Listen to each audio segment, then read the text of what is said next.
Welcome to my channel. तो आज की वीडियो हम करने वाले shift reduce parser. Shift reduce parser को हम एसआर पार्सर भी बोलते हैं। तो पहले मैं आपको एग्जांपल समझा देती हूँ, तो आपको ये चीज क्या हो जाएगी, अच्छे से क्लियर हो जाएगी। ठीक है, तो शिफ्ट रिड्यूस पार्सर में देखो तीन चीजें होती है मेरे पास। एक होता है स्टैक, एक होता है बफर और एक होता है एक्शन।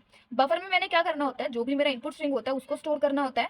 स्टैक में इनिशियली क्या होता है, डॉलर होता है। ठीक है, मुझे इनपुट बफर से स्टैक में क्या करते जाना है, शिफ्टिंग करते जानी है। ठीक है, जो कि एक्शन के अंदर आ जाती है। एक्शन क्या होता है, मेरे पास चार होते हैं, shift reduce accept and error. अगर इस डॉलर के साथ कोई भी सिंबल मौजूद नहीं है तो मुझे इनपुट बफर से उस चीज को, एक सिंबल को क्या करना पड़ेगा, यहाँ पर शिफ्ट करना पड़ेगा। फिर उस सिंबल को चेक करना पड़ेगा मेरे प्रोडक्शन रूल के अंदर। अगर कोई अप्रोप्रिएट रूल मैच हो रहा है उससे, तो मुझे क्या करना पड़ेगा, रिड्यूस करना पड़ेगा उस चीज को। जैसे इस केस में आईडी था, आईडी को मैंने चेक किया इस प्रोडक्शन रूल के एलएचएस से, यहाँ पर आईडी मौजूद था और इसका अप्रोप्रिएट सिंबल क्या था मेरे पास, ई। तो मैंने इस आईडी को रिप्लेस कर दिया ई से। ठीक है, तो इस तरीके से मुझे रिड्यूस करते जाना है।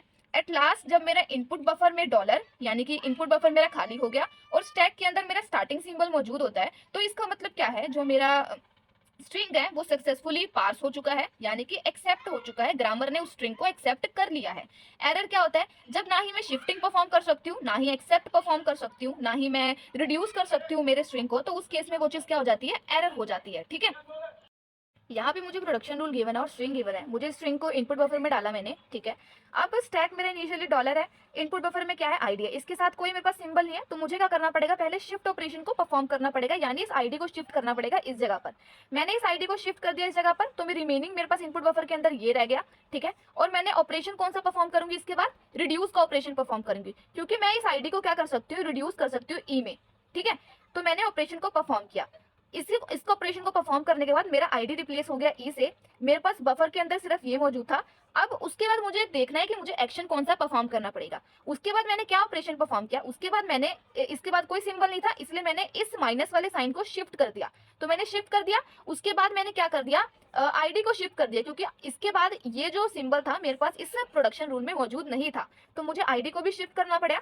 शिफ्ट आईडी करने के बाद मेरे पास रिमेनिंग क्या बच गया अपने बफर के अंदर, स्टार आईडी डॉलर। ठीक है, अब इसको देखो, इस आईडी को मैंने रिप्लेस किया किससे, अगेन ई से।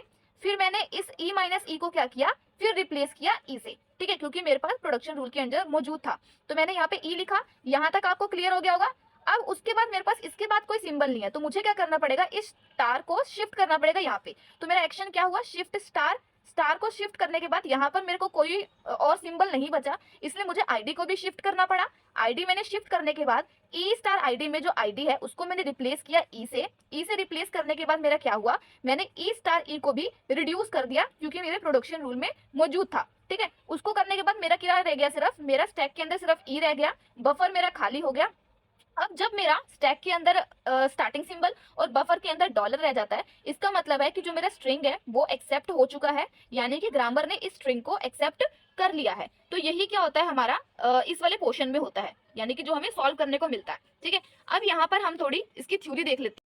तो शिफ्ट रिड्यूस पार्सर क्या होता है, बॉटम अप पार्सर टेक्निक है। बॉटम अप पार्सर टेक्निक यानी कि हमने स्ट्रिंग का ही यूज करना है।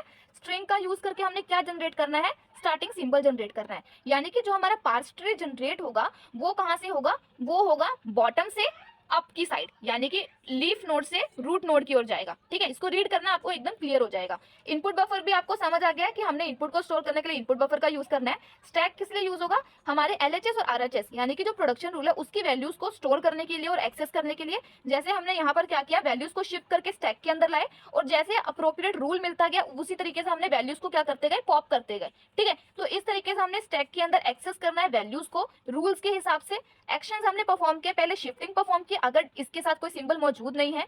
उसके बाद अगर मौजूद है तो उसके बाद हमने रिडक्शन परफॉर्म की। रिडक्शन कैसे की, लेफ्ट हैंड साइड को देख के अगर उसका कोई सिंबल मौजूद है तो हमने उस चीज को रिड्यूस कर दिया। ठीक है, एक्सेप्ट कैसे किया, जब लास्ट में हमारे पास स्टार्टिंग सिंबल और सिर्फ डॉलर बचा बफर के अंदर, तो इसका मतलब क्या हुआ, जो मेरी स्ट्रिंग थी वो एक्सेप्ट हो चुकी है। एरर यानी कि जब मैं कुछ भी ना कर पाऊं, ना कोई एक्शन परफॉर्म कर पाऊं, ना ही मैं रिड्यूस कर पाऊं, ना ही मेरी स्ट्रिंग क्या हो, एक्सेप्ट हो, तो उस केस में क्या होता है, मेरा एरर होता है। तो शिफ्ट रिड्यूस पार्सर में इतना ही। बाकी की चीजें हम नेक्स्ट वीडियो में भी देखेंगे। ठीक है, सो आज के लिए इतना ही। Thanks for watching.